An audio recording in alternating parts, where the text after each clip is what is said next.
Hey Bible lovers, I'm Tim Nichols and I'm here to bring you your Nichols Worth, and today we're going to talk about 4 reasons to buy Schuyler's secondhand.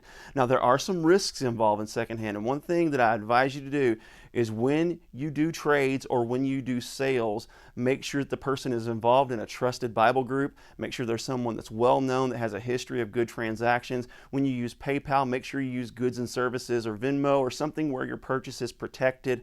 Always protect yourself when dealing with a second party because there are certain risks. When someone tries to talk you into using friends and family, make sure it's a friend or a family member. Make sure it's someone that you trust immensely.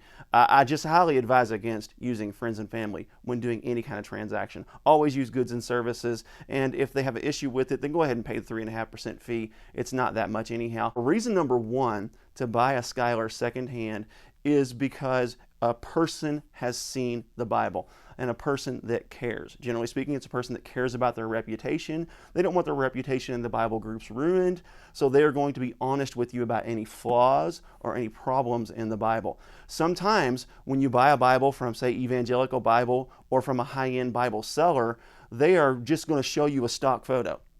And it's going to be a copy of a model, and there may not be anything wrong with that photo, but they'll send you a Bible, and then it may not have satisfactory gilding, it may have a little minor flaw, and it may be something that bothers you, but it's going to be within range of their warranty service, and they're not going to replace that for you, so you're going to be stuck with a Bible you're kind of dissatisfied with. I've seen that happen a lot of times. That's not the fault of the publisher. They're putting out hundreds of Bibles, and none of them are going to be exactly the same. So you have to keep that in mind when you buy directly from Evangelical Bible. A second reason is because maybe you have some questions. Maybe there's some things that are very important to you. Like for me, I'm a gilding nut. I love my gilding to be even and perfect. And a lot of times that will not be the case in a Bible that's been produced by a publisher, and they may or may not even notice it. They may or may not even care about it. They may or may not think it's an issue, but you do.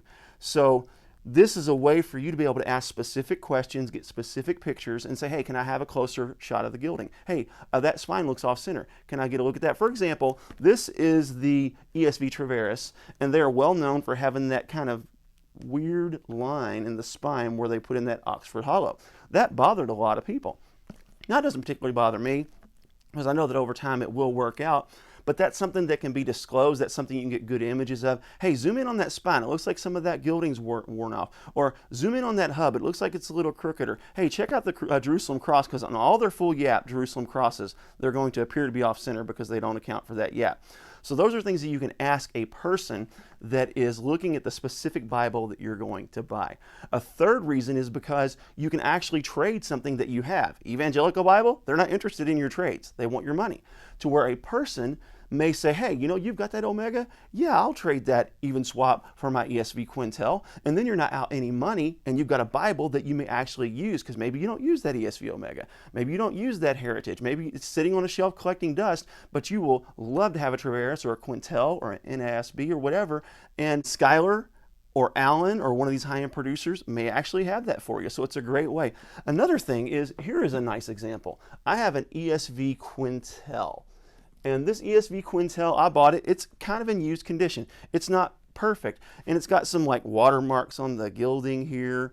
And I got a really super great deal on this, kind of knowing that it had a little bit of imperfections. And now I have a Bible with a story. So sometimes you can get a well-worn Bible and you can see where the person either highlighted or wrote on a page, and all this stuff needs to be disclosed ahead of time. You need to ask, is it highlighted? Is the text block clean? Is the presentation page filled out? You need to ask all these questions whenever you're dealing with getting a high-end Bible secondhand. You don't want to be disappointed. But anyhow, it's a way to kind of enjoy the experience and the history of a Bible. So just real quickly again, here's 4 reasons to buy a Schuyler Bible or a high-end Bible secondhand. Number 1 is you get the feedback from a person on the Bible you're going to buy. Number 2, you can get detailed pictures. Number 3, you can trade and save some money. And number 4, you can actually get a Bible with a little bit of history and a little bit of story. Again, make sure that you're careful when you're using PayPal. Make sure you're extremely careful when you're using trades, because you can lose your Bible and then not get that one. Make sure it's people that you trust. Check with the admins and the Bible groups and ask about the person.